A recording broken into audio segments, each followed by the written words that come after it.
അത് പിടിക്കും. ഇതിപ്പോൾ താങ്കളുടെ പേനാണ്. അതെ, താങ്കൾക്ക് വേണ്ടേ? എനിക്കത് വേണം. ഞാതാ പിടിച്ചോളൂ. അല്ല, പിടിച്ചോ, പിടിച്ചാൽ മതി കേട്ടോ. ഇത്രയേ ഉള്ളൂ. ഞാൻ തന്നില്ലേ? താങ്കൾ മേടിച്ചില്ലേ? പക്ഷെ ഞാൻ പൈസയൊന്നും തന്നില്ലല്ലോ. പൈസ കൊണ്ട് ഞാൻ ഫ്രീ ആയിട്ട് തന്നു, ഗിഫ്റ്റ് ആയിട്ട് തന്നു. നമ്മൾ ചിന്തിക്കുക, നമ്മളെപ്പോൾ ചെയ്താൽ റിസൾട്ട് കറക്റ്റായിട്ട് നമ്മൾ ചിന്തിക്കുന്ന ബിസിനസ് കറക്റ്റായിട്ട് കിട്ടും. അത് മാത്രമല്ല ബിസിനസ്സിൽ ഓരോ ചെയ്യും. മനസ്സിലായില്ലേ? ഓറഞ്ചോ ഇതാണ് നിങ്ങളിപ്പോൾ തലമുറയുടെ കുഴപ്പമാണ്.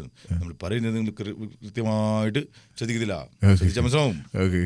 ഒരുപാട് നന്ദി. ഈ ഒരു വൈകിയ വേളയിലും സാർ ഇവിടെ എത്തിച്ചേർന്ന് ഞങ്ങൾക്ക് ഇത്തരം കാര്യങ്ങൾ ഇൻഫർമേഷൻ ആയിട്ട് തന്നതിൽ ഒത്തിരി സന്തോഷമുണ്ട്. സാറിന് ഒരുപാട് ഉയരങ്ങളിൽ എത്തിച്ചേരട്ടെ. എല്ലാവിധ ആശംസകളും. Thank you very much sir. Mission നിങ്ങൾ എന്താണ് ഇപ്പം എനിക്കൊന്നും മനസ്സിലാവില്ല. ആദ്യൊരു ബിസിനസ്മാന് വേണ്ടി എന്താണ് അറിയാമോ? ഒരാളെ പറഞ്ഞ് മനസ്സിലാക്കാൻ കഴിയണം. അതില്ലാത്തവൻ ഒരിക്കലും ഒരു നല്ല ബിസിനസ്മാനല്ല. സത്യം.